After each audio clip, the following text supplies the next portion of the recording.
Glória a Deus. Graça e paz, em nome de Jesus. Abram suas Bíblias ao livro de 2 Pedro, capítulo 2. Todo o capítulo 2, Pedro vai tratar a respeito dos falsos mestres. Todo o capítulo 2, Pedro vai tratar a respeito desse assunto.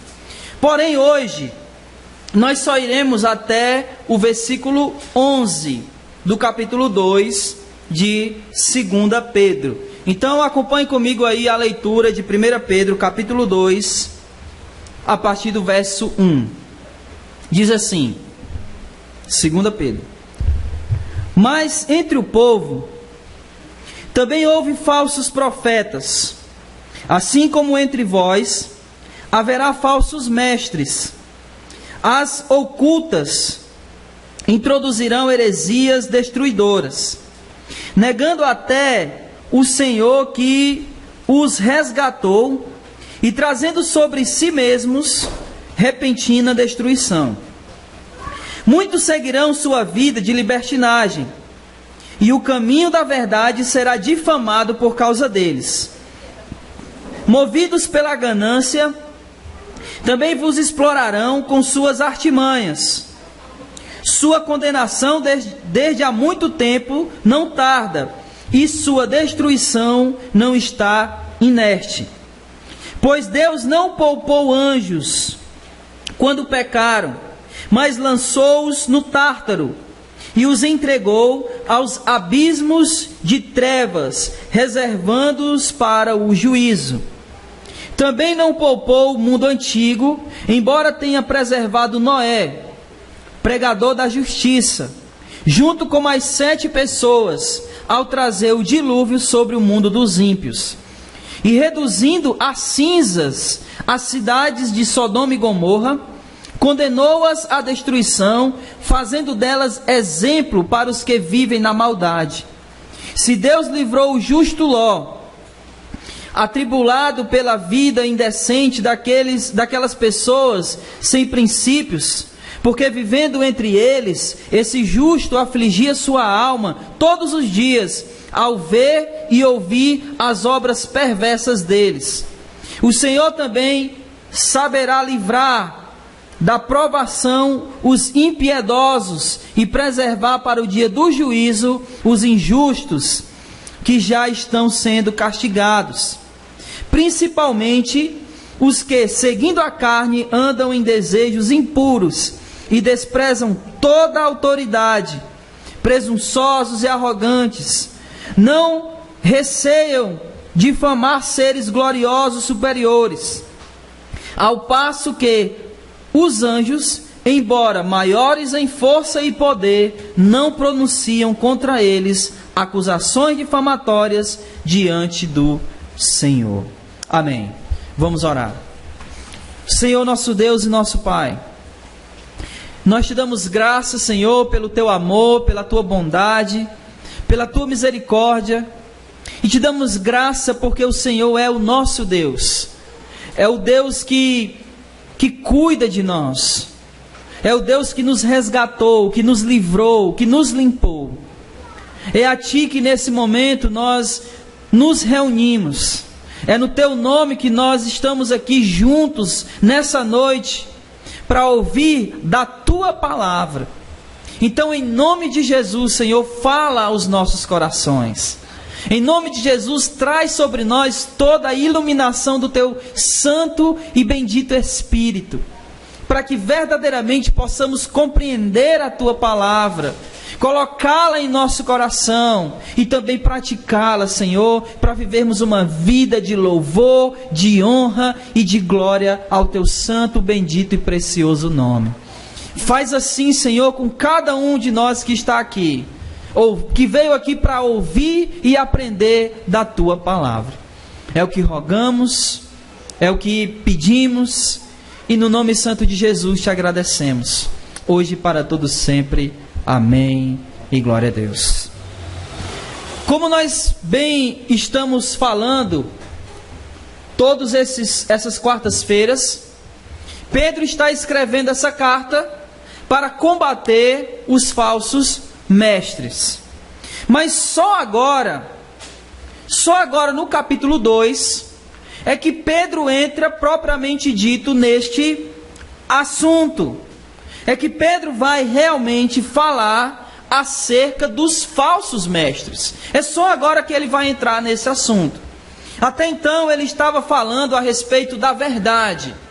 Ele introduz primeiramente o que é a verdade, para que, sabendo o que era a verdade, os irmãos pudessem reconhecer e refutar aquilo que é mentira, aquilo que é falso. Então, todo o capítulo 1, Pedro está fazendo isso.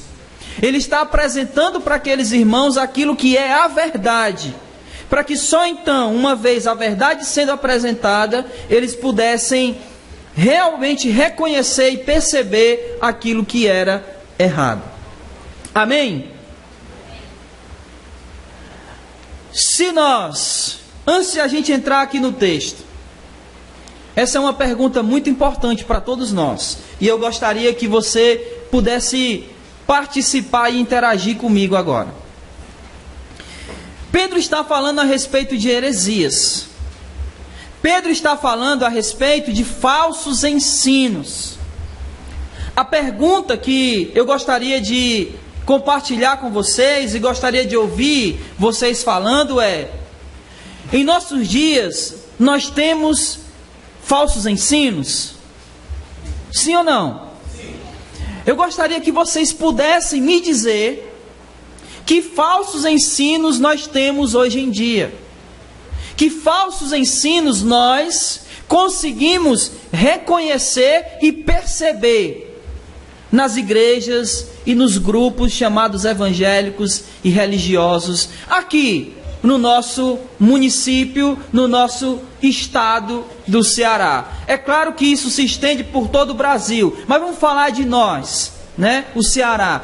Qual tipo de ensino a gente consegue reconhecer e perceber que está sendo ensinado nas igrejas hoje? Eu queria ouvir de vocês. Teologia da prosperidade. Esse seria um. E bem em evidência, Bem em evidência. O que mais? Um falso amor ao próximo, com certeza.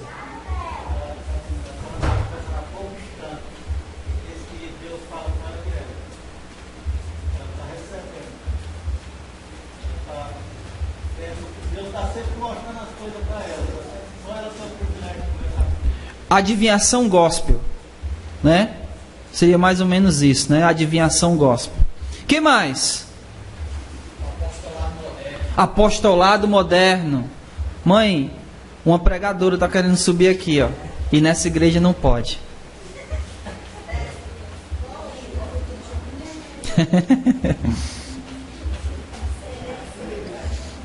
Não temos pastores aqui,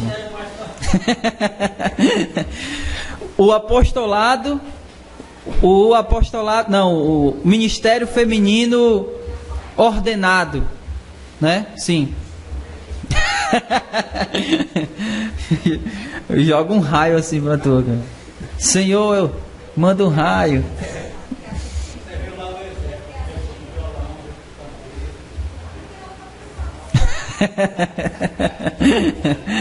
Bastidores aí, Amém. Então, todos esses ensinos são ensinos que, de maneira, como é que eu posso dizer?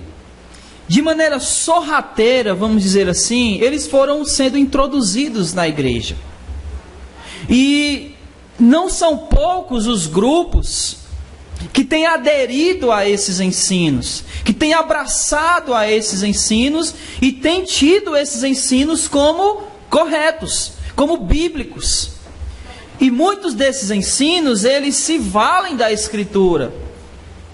Alguém disse certa vez, que a Bíblia é a mãe das heresias, porque na verdade toda heresia é tirada da Escritura. Ninguém cria uma heresia da cabeça, ele lê a Escritura e cria uma heresia. Então são ensinos falsos que a gente consegue perceber. Mas a pergunta que a gente deveria pensar é: todas as pessoas da igreja conseguem perceber esse tipo de ensino errado? E qual é o motivo dessas pessoas não conseguirem perceber isso? Não conhece a palavra. O que mais? Eu vi uma postagem no Facebook hoje, de alguém dizendo o seguinte, que os pastores deveriam ter humildade para reconhecer ou se permitir, vamos dizer assim, ser confrontados. Eles devem dar essa abertura para o povo, para serem confrontados. Entretanto, porém, todavia, essa confrontação, ela não deve ser uma confrontação de acordo com o que eu acho, mas deve ser uma confrontação de acordo com aquilo que a palavra diz.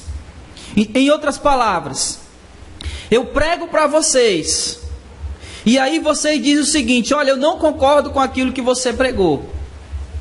Mas não é só o fato de você não concordar. A sua opinião, ela precisa estar pautada onde?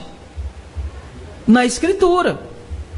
Então não é só o fato de você concordar ou deixar de concordar, mas é você confrontar e dizer o seguinte: olha, isso que você pregou não é bíblico, não faz parte da Escritura. Então esse tipo de abertura os pastores deveriam ter, porque eles não são infalíveis. Nós não vivemos mais no regimento católico, né, onde o ministro, né, o Papa, ele é infalível. A gente não tem mais isso.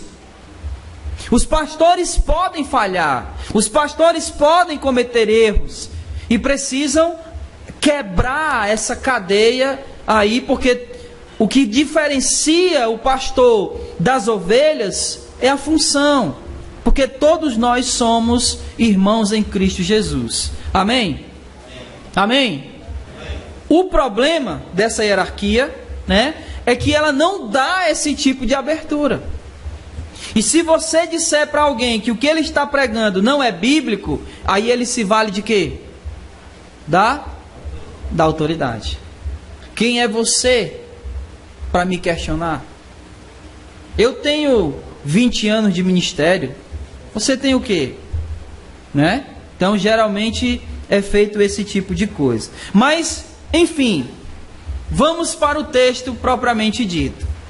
Então, Pedro está confrontando os falsos mestres, e ele começa o versículo 1 dizendo o seguinte: mas entre o povo também houve falsos profetas, assim como entre vós haverá falsos mestres. Preste atenção aqui na comparação que Pedro está fazendo.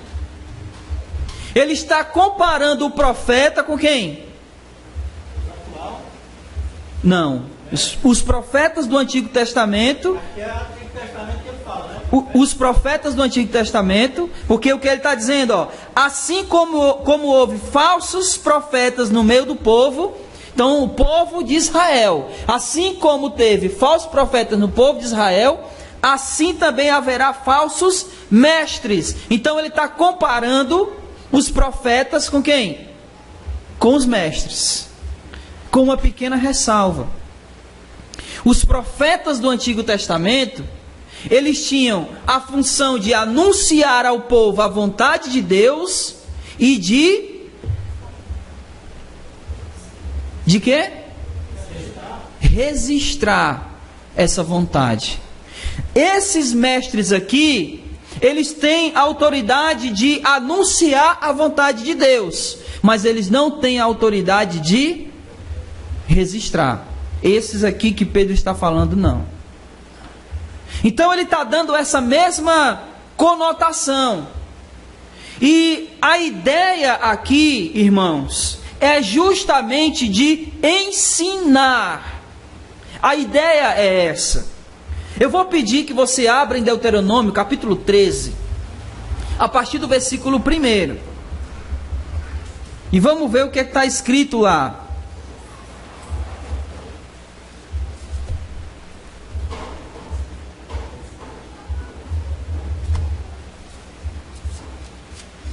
olha o que ele diz, como isso é uma coisa, como ele está falando a respeito do ensino, preste atenção.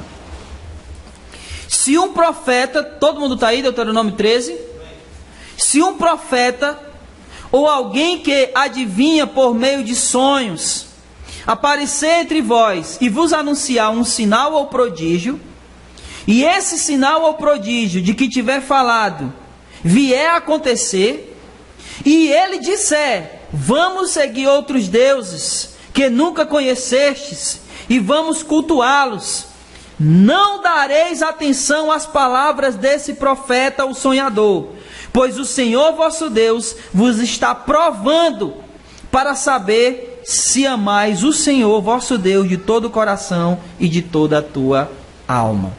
O que é que ele está dizendo aqui? Ainda que um profeta faça coisas miraculosas, coisas extraordinárias, ainda que aquilo que ele diga aconteça, mas se o ensino deles desviar vocês de Deus, não escute esse profeta. Não escute esse profeta. Então, Pedro está dizendo que assim como houve profetas falsos lá no meio do povo de Deus, assim também no nosso meio, ou no meio deles aqui, se levantariam falsos mestres. Nós recordamos também a palavra de Jesus lá em Mateus 24, 24, quando ele diz que no vosso meio aparecerão falsos cristos e falsos mestres, e que, se possível for, iria perverter até quem? Os eleitos. Então ele está chamando a atenção aqui para o falso ensino, e preste atenção aqui, que isso é uma das coisas importantíssimas. Ele não está dizendo que esse falso mestre vem de fora, ele está dizendo que esse falso mestre vem de dentro do vosso meio.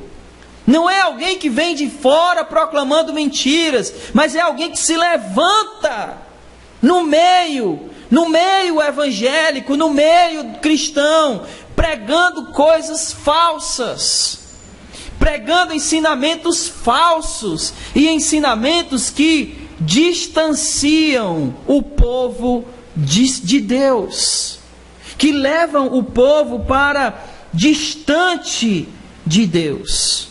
E aí vem uma segunda coisa, na segunda parte do versículo, que é uma coisa que eu gostaria que a nossa atenção fosse voltada em especial. Olha o que ele está dizendo: as ocultas introduzirão heresias destruidoras.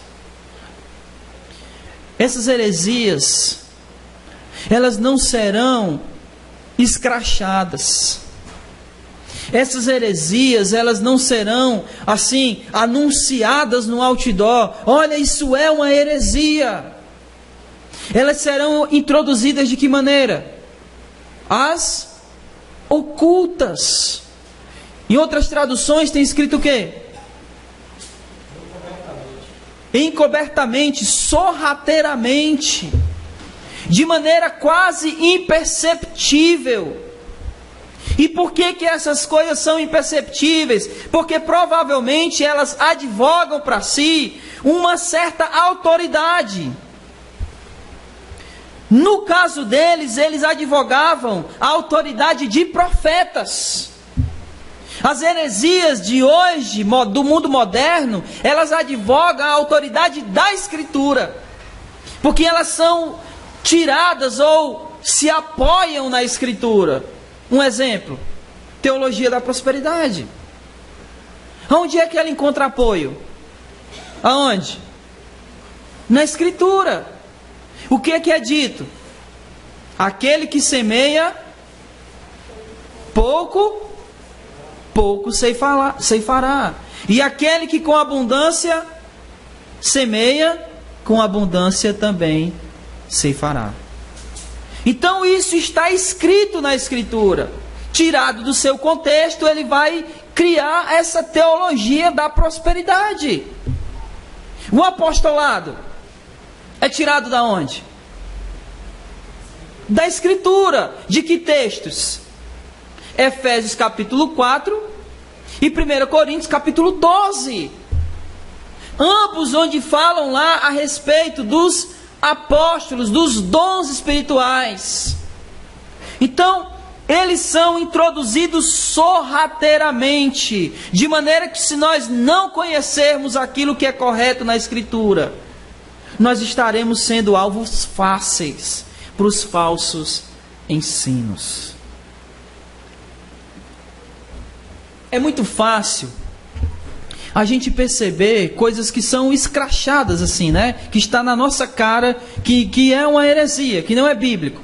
Por exemplo, eu acredito que muitos de vocês devem ter assistido um vídeo de um pastor, ele pregando que a serpente havia estuprado Eva. Vocês viram esse vídeo?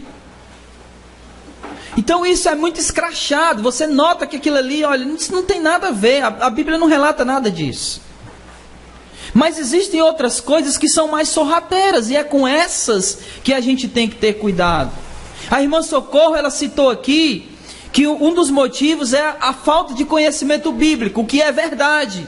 Porém, por que há tanta falta de conhecimento bíblico? Por quê? Não apenas isso. Às vezes a pessoa até lê, só que ela diz o seguinte: eu li, mas não entendi nada. Então, qual é o momento de se entender aquilo que se lê? Qual é o momento? Um culto como esse, que é um culto voltado, baseado, pautado no ensino. Entretanto, a maioria das pessoas não vem e preferem ficar em casa. Então não é somente uma questão de falta do conhecimento, mas uma falta de querer conhecer, do desejo de aprender, do desejo de conhecer mais, da sede pelo conhecimento bíblico. E o engraçado é que essas pessoas, quando elas ouvem, elas ficam maravilhadas, mas não têm essa constância de querer estar aprendendo. E é isso exatamente que faz com que essas pessoas se tornem alvos fáceis para o falso ensino, para o falso mestre. Às vezes também é a questão do círculo vicioso, né? Quando uma igreja não se tem um ensino, aí automaticamente vai se gerar pessoas enfermas, né, doutrinariamente, por meio dele vai surgir um líder, vai continuar reproduzindo e eles vão ficar nesse movimento. Exatamente. Eu estava conversando, feriado foi segunda-feira, né?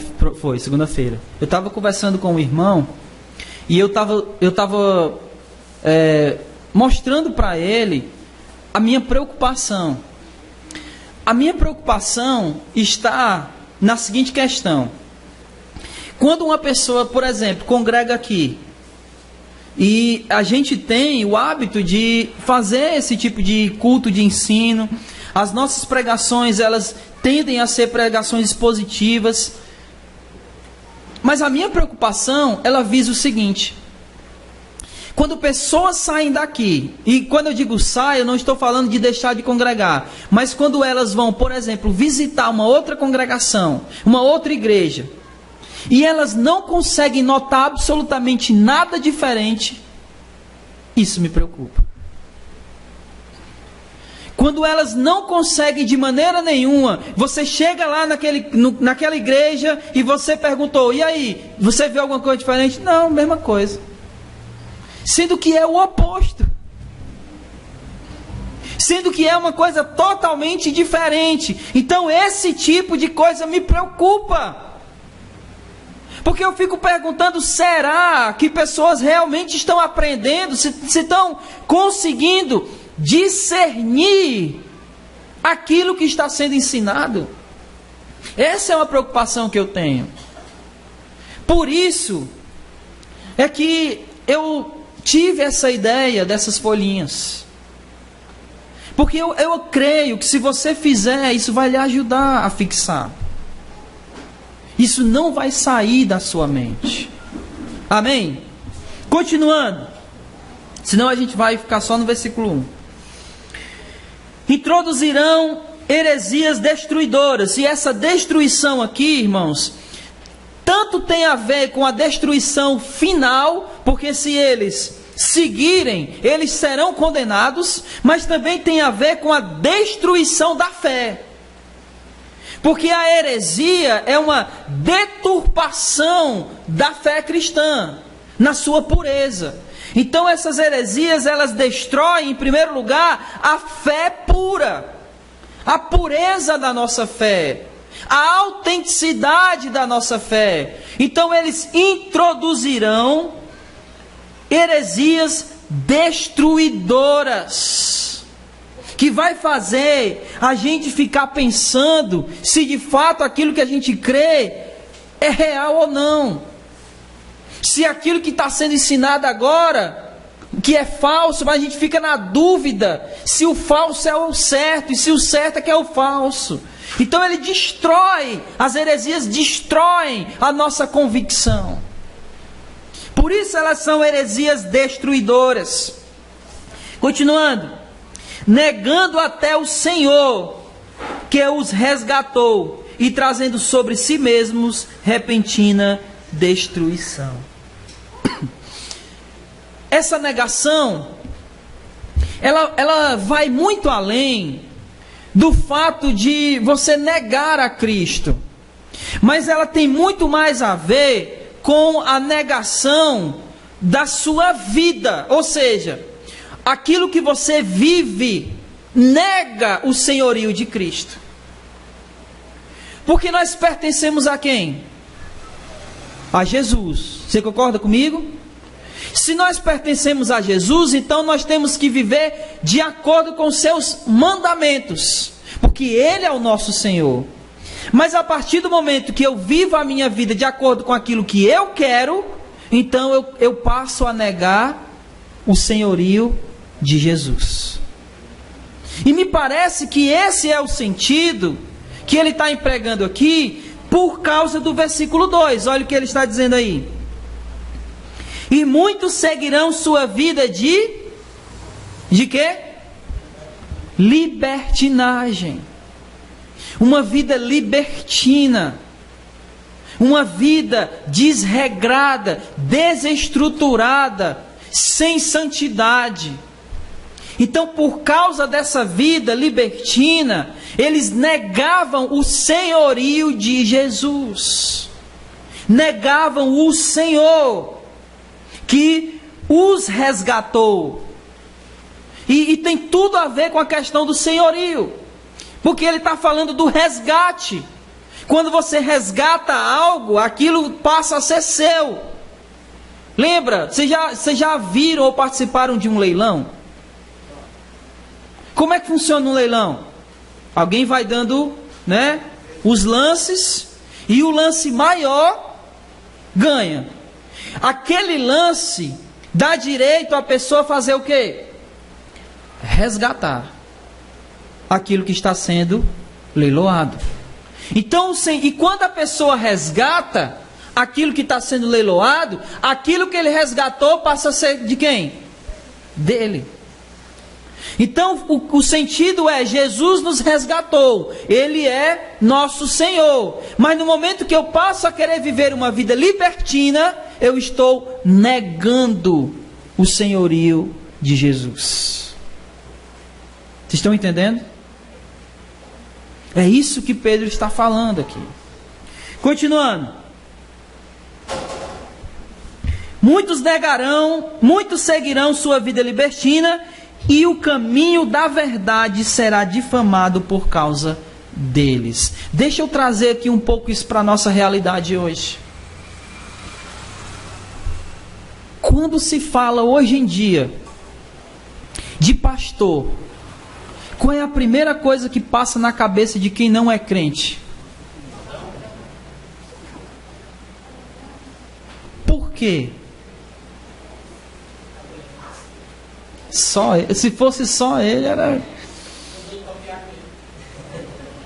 Na verdade, ele já copiou de alguém. Aqui no Brasil, talvez ele seja um dos pioneiros, né? Mas se bem que ele já veio da quadrangular, enfim. Mas, preste atenção, irmãos.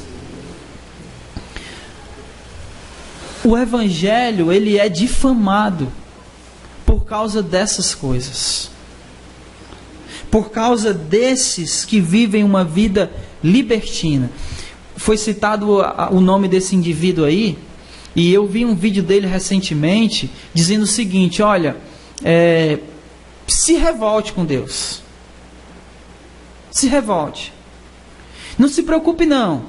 Se você estiver pecando por causa da sua revolta, pode deixar que esse pecado eu pago. Eu me entendo com Deus por causa da sua revolta. Pode se revoltar. Hã? Ele vai pagar mesmo. Ele vai pagar. Então, ele está agindo de forma libertina. Libertina.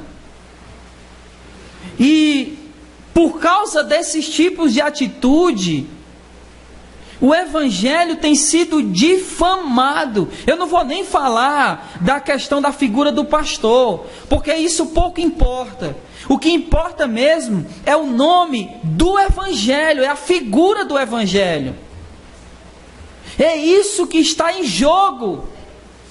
E tem sido difamado por causa desses tipos de atitude. Por causa dessa atitude de pedir dinheiro para tudo.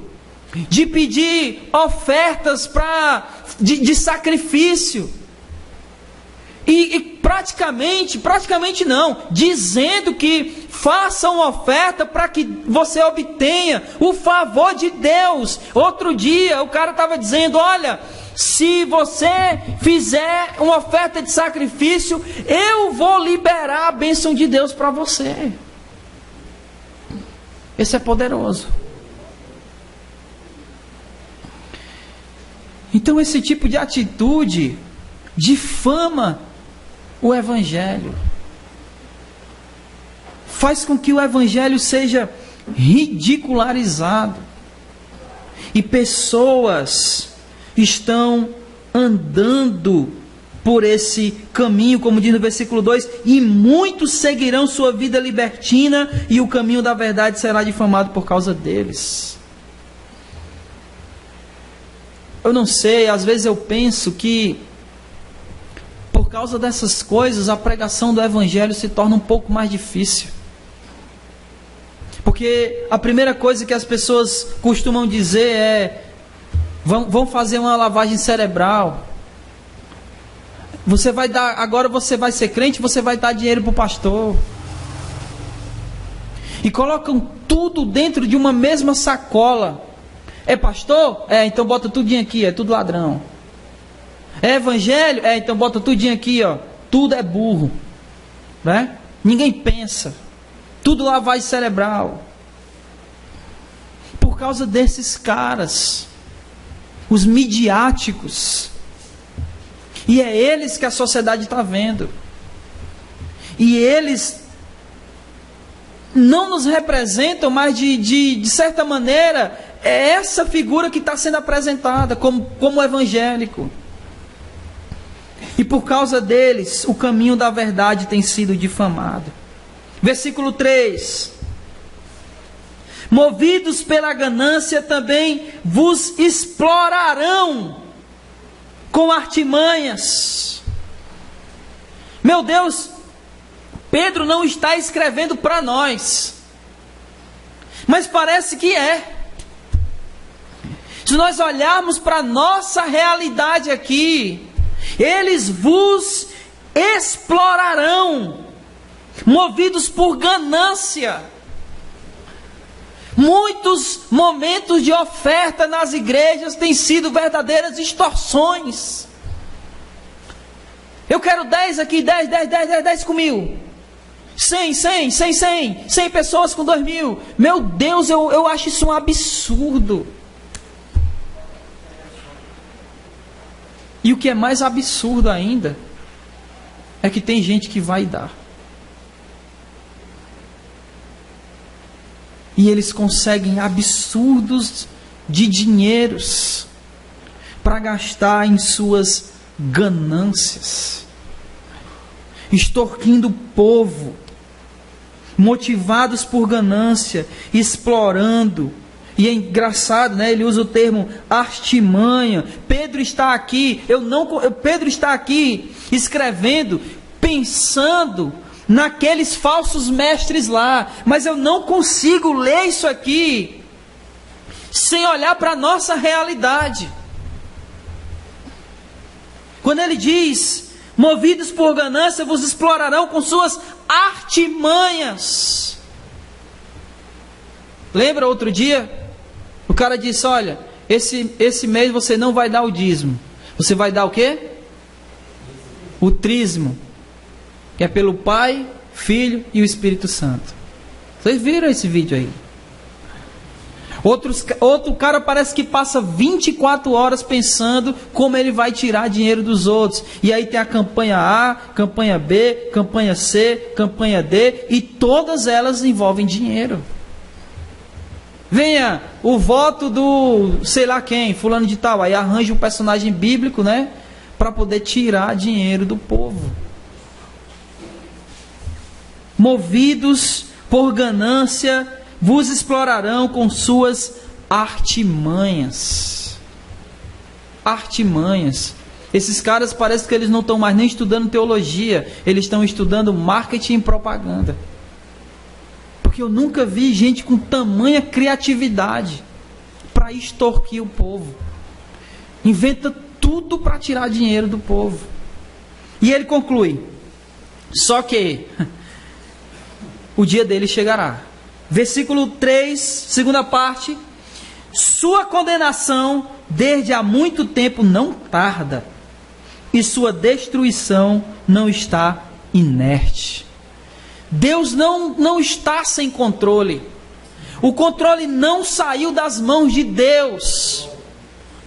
Ainda está sobre Deus, ainda está nas mãos de Deus, e o fim dessa gente chegará. Não está inerte a condenação deles, a destruição deles. Chegará um tempo onde eles serão condenados. Como a gente acabou de dizer aqui, eles pagarão por suas artimanhas, por suas ganâncias e por sua libertinagem. Pagarão por todo falso ensino colocado sobre o povo. Mas, irmãos,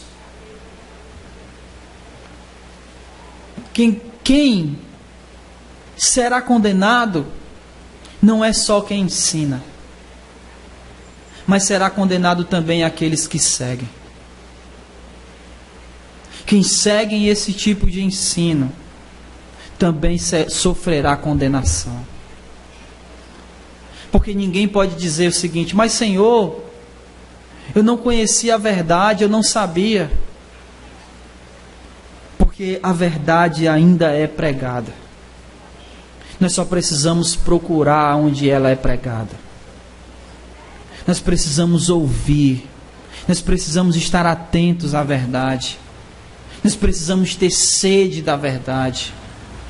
Nós precisamos querer aprender mais a respeito de Deus. Porque esse alerta que Pedro está dando aqui, para aqueles irmãos naquela ocasião, contra falsos mestres, esse alerta é para nós. Pedro não estaria dando um alerta para a igreja se a condenação fosse apenas para os mestres. Então deixe eles ensinar. Se a condenação fosse só para os mestres, deixe eles ensinar. Mas Pedro está dizendo para nós tomarmos cuidado com esses falsos mestres, para não nos enveredarmos por esses caminhos. Porque são caminhos de destruição.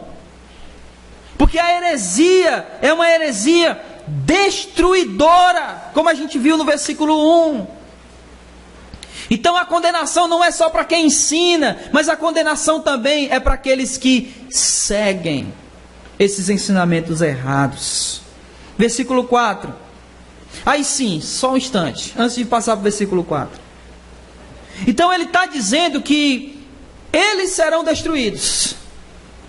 Aí Pedro ele vai citar, para mostrar que a condenação e a destruição deles não está inerte, ele vai mostrar 3 casos onde Deus julgou aquilo que estava errado, que Deus julgou a maldade, que Deus condenou. Então, assim como Deus fez, Ele fará. Essa é a ideia de Pedro, é mostrar que Deus não está atado, que Deus tomará uma atitude tal qual Ele tomou outrora, no passado. Então ele vai dar 3 exemplos aqui da justiça e da condenação de Deus. E ele começa no versículo 4. Pois Deus não poupou anjos quando pecaram, mas lançou-os no Tártaro e os entregou aos abismos de trevas, reservando-os para o dia do juízo. Então o primeiro caso que ele cita, o primeiro exemplo é de anjos que se rebelaram e Deus os condenou. Deus os condenou, lançou-os em prisões. Porque muito embora a palavra Tártaro aí possa ser traduzida para inferno, a ideia não é que Deus já os lançou no inferno, mas os aprisionou. Por que a ideia é essa? Porque se eles já tivessem sido lançados no inferno, ele não concluiria o versículo 4 dizendo, reservados para o dia do juízo. Então a ideia é que eles estão aprisionados, aguardando o julgamento. Estão no tormento, sim. Mas ainda não é a condenação final. Essa é a ideia. O segundo exemplo que Pedro dá está no versículo 5. E ele diz: também não poupou o mundo antigo, embora tenha preservado Noé, pregador da justiça, junto com mais 7 pessoas ao trazer o dilúvio sobre o mundo dos ímpios.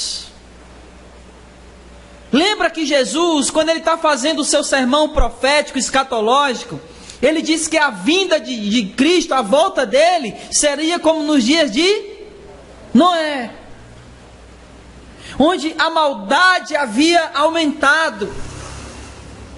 E aí, por causa daquela maldade, veio condenação, juízo de Deus sobre aquele mundo. Pedro está mostrando para eles que nada, nenhuma maldade fica sem punição. Deus irá punir os falsos mestres, da mesma maneira que ele puniu os anjos, e da mesma maneira que ele puniu o mundo na época de Noé. O terceiro exemplo que ele usa é das cidades de Sodoma e Gomorra. Diz assim: se Deus livrou o justo Ló, atribulado pela vida indecente daquelas pessoas sem princípios, porque vivendo entre eles, esse justo, eu pulei aqui, não foi? Passei por 7 logo, né? Vamos ler de novo 6. A vista embaralhou aqui. Amém. E reduzindo a cinza a cidade de Sodoma e Gomorra, condenou-as à destruição, fazendo delas exemplo para os que vivem na maldade.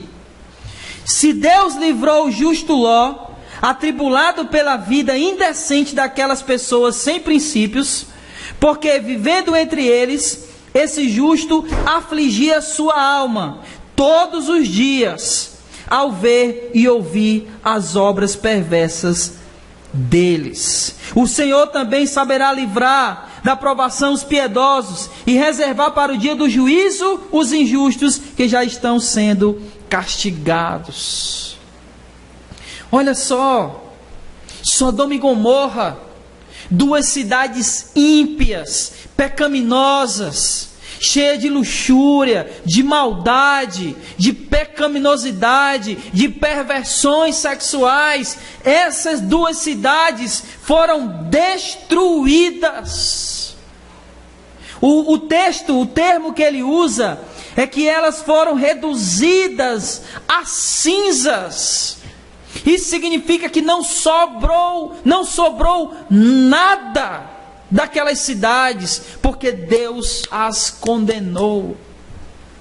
E é interessante que ele faz aqui, nesses dois últimos exemplos, ele faz aqui um contraste, né? Porque Deus primeiramente condenou na época de Noé, e ele julgou com o quê?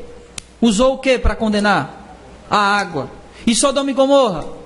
Fogo. Ele faz esse contraste aqui. Primeiro com água, depois com fogo.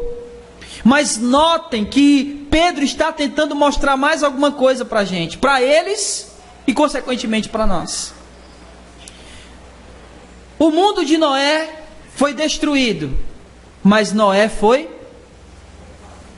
preservado. Por quê?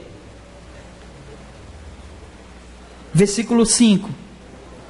Porque ele era pregador da justiça. A fidelidade da pregação de Noé. E segundo, Sodoma e Gomorra foi destruída, mas quem foi preservado? Ló. Por quê? Porque ele não suportava ver a maldade. Isso é algo que nós precisamos pensar. Como nós agimos diante de tudo isso? Como nós agimos diante do falso, do erro, do ensino errado? Nós abraçamos o ensino errado e nos rendemos a ele? Ou continuamos que nem Noé, pregando a justiça? E quando nós vemos o ensino errado e a maldade, o que nós fazemos? Damos de ombro? Não estamos nem aí? Ou a gente fica que nem Ló, com o coração pesaroso, de ver tanta maldade e tanta coisa errada sendo feita, dita e ensinada? Como é que fica o nosso coração? Lembrei-me de uma ilustração do Paul Walsh. Ele disse o seguinte: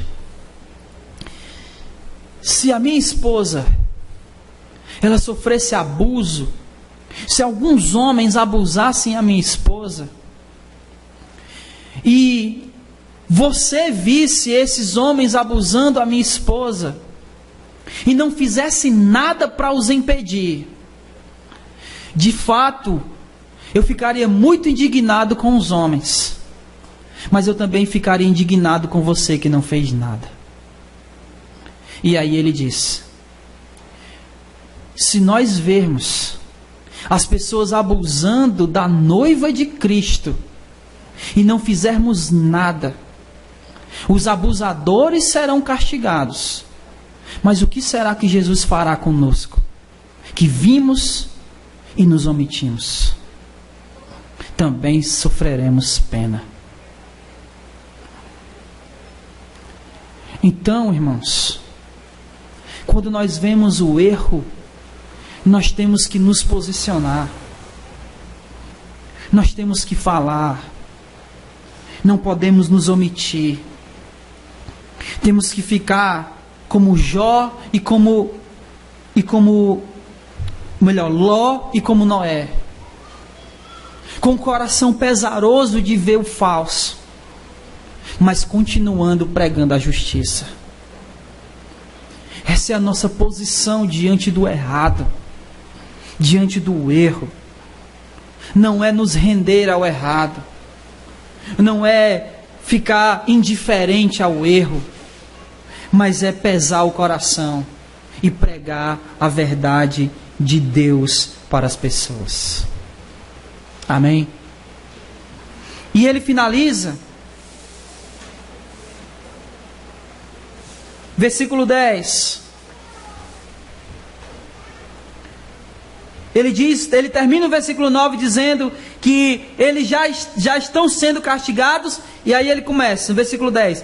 Principalmente os que, seguindo a carne, ainda em desejos impuros, desprezam toda a autoridade. Desprezam toda a autoridade. Esses dois últimos versículos são difíceis de interpretar. Porque mesmo nos originais eles são meio ambíguos. O que é isso? Eles dão má autoridade e intrepidez e conhecimento, sabedoria que vem do alto, para reconhecer o errado e refutar esse erro. Deus nos ajuda, Senhor, porque só Tu pode fazer isso conosco. Só Tu é capaz de colocar em nosso coração a Tua verdade, para que não possamos estar suscetíveis àquilo que é errado, Senhor. Em nome de Jesus, que a Tua verdade, cada dia que passe, ela esteja mais firmada em nossos corações. Que a Tua verdade esteja mais e mais em nossa mente, para que realmente possamos reconhecer o falso ensino, reconhecer os falsos mestres e proclamarmos aquilo que é verdade. E continuarmos, não nos entregarmos, mas continuarmos a proclamação de toda a justiça do Senhor. Em nome de Jesus, Senhor. Faz assim, não somente comigo, mas com cada um dos irmãos que está aqui nessa noite, com cada um daqueles que não puderam vir aqui essa noite, mas com toda essa congregação. Dá essa perspicácia, Senhor, essa percepção, essa ousadia de refutar o erro, essa sabedoria que vem do Senhor para reconhecer as heresias e o falso ensino. Derrama sobre essa congregação essa graça de perceber quando alguém está tentando introduzir um ensinamento errado, Senhor, um ensinamento que não tem apoio da Escritura. Em nome de Jesus, essa é nossa oração. Rogamos ainda que o Senhor nos leve em paz, nos protege, Senhor, no caminho de volta. Graças nós te damos pela pregação da Tua palavra. Muito obrigado, porque ela, e somente ela, é que nos alimenta e nos edifica. Em nome de Jesus, oramos, bendizemos e te agradecemos, hoje e para todos sempre. Amém e graças a Deus. Vamos em paz. Que o Senhor nosso Deus nos abençoe e não saia sem dar a paz do Senhor. Amém. Cheia de luxúria, de maldade, de pecaminosidade, de perversões sexuais, essas duas cidades foram destruídas. O termo que ele usa é que elas foram reduzidas a cinzas. Isso significa que não sobrou nada daquelas cidades, porque Deus as condenou. E é interessante que ele faz aqui, nesses dois últimos exemplos, ele faz aqui um contraste, né? Porque Deus primeiramente condenou na época de Noé, e ele julgou com o quê? Usou o quê para condenar? A água. E Sodoma e Gomorra?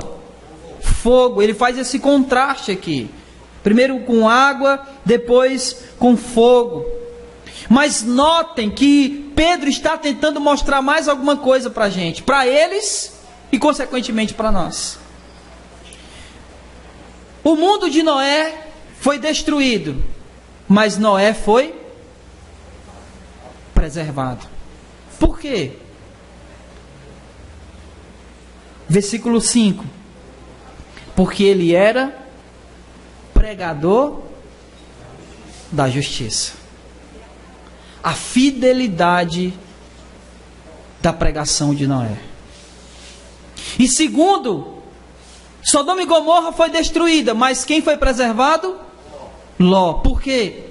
Porque ele não suportava ver a maldade. Isso é algo que nós precisamos pensar. Como nós agimos diante de tudo isso?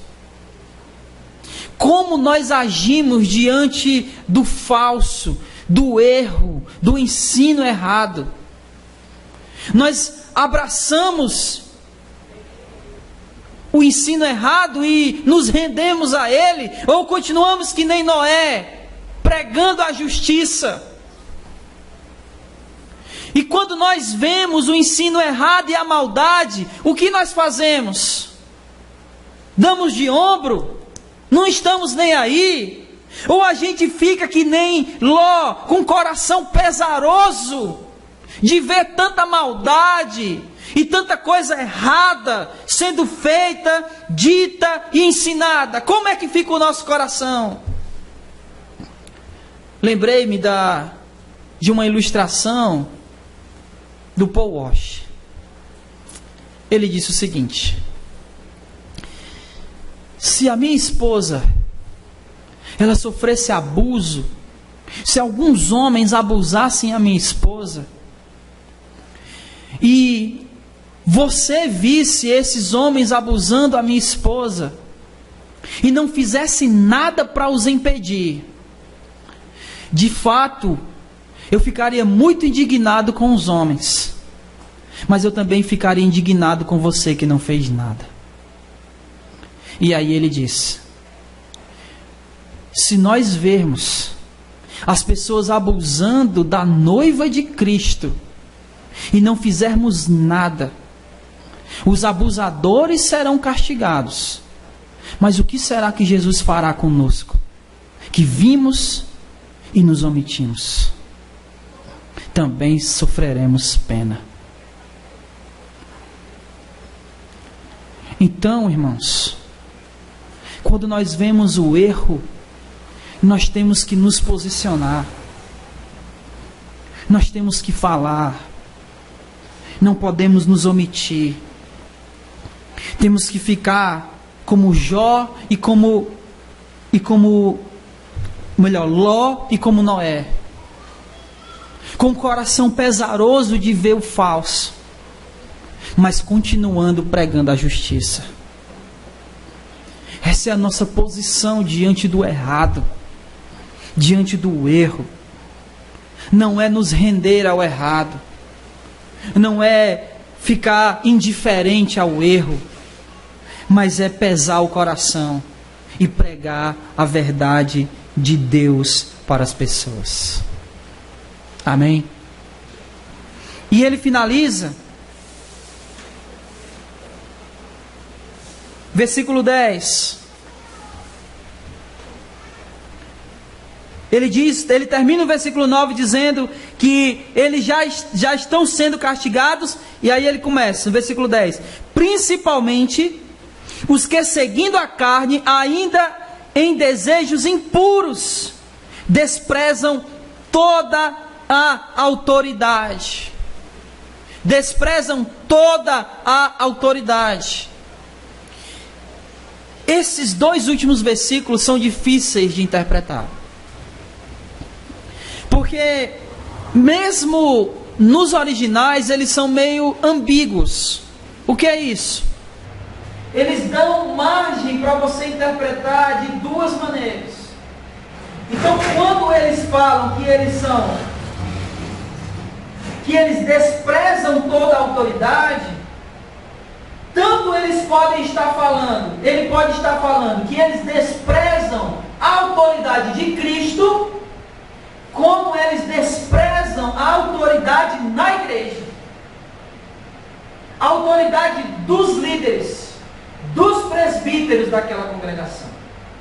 Ou pode ser que eles estejam falando dos dois, porque ele diz que eles desprezam toda a autoridade, quer seja de Cristo, quer seja dos seus líderes na igreja. E eles fazem isso por quê? Continuando o versículo. Porque são presunçosos, arrogantes e não receiam difamar seres gloriosos superiores. Outra ambiguidade, que eu prefiro ficar com aquilo que está mais, como é que eu posso dizer? Mais da cara. Então seria,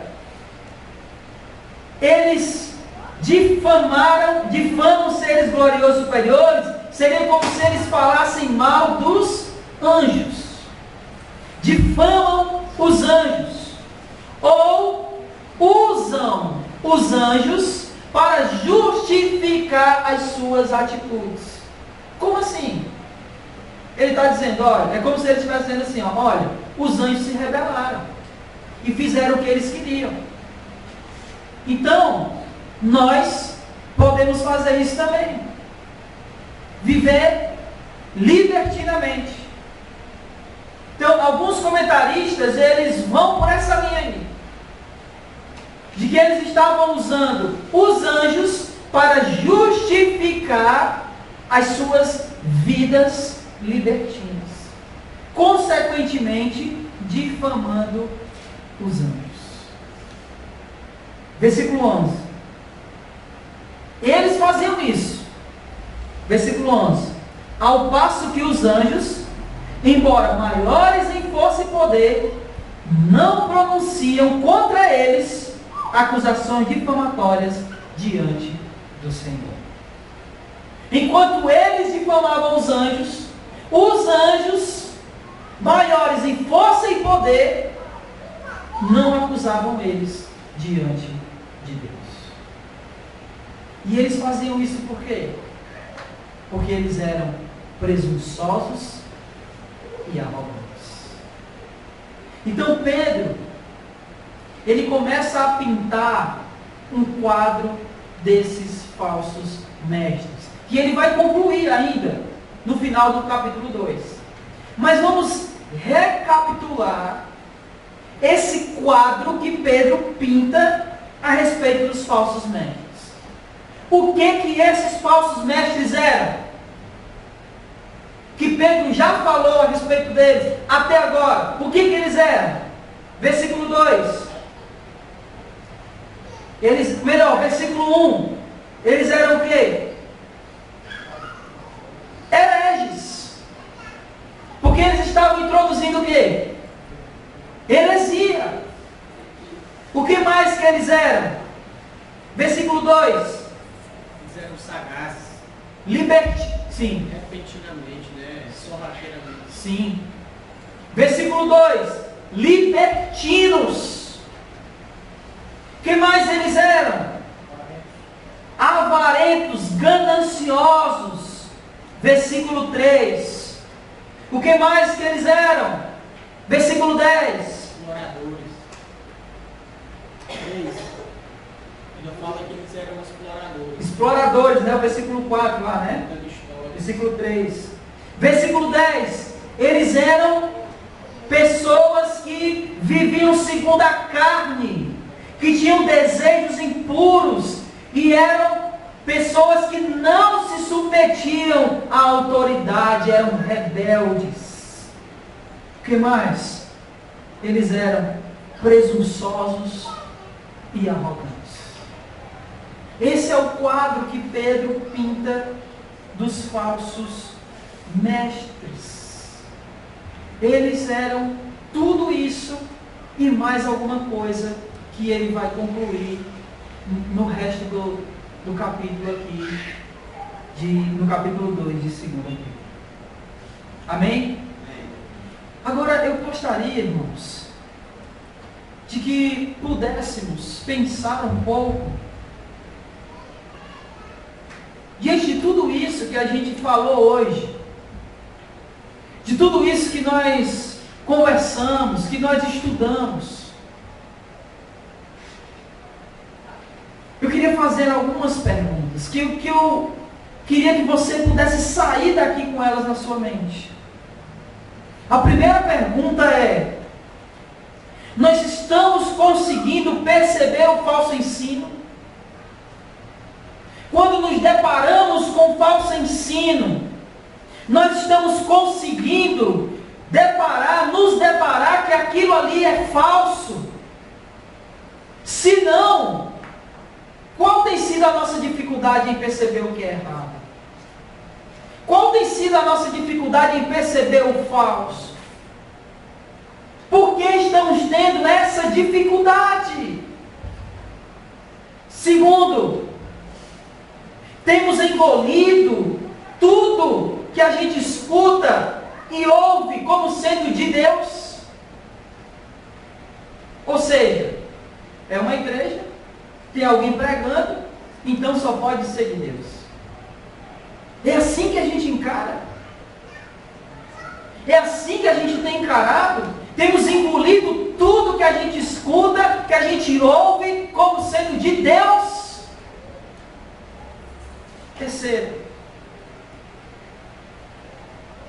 o que nós temos feito para refutar o falso?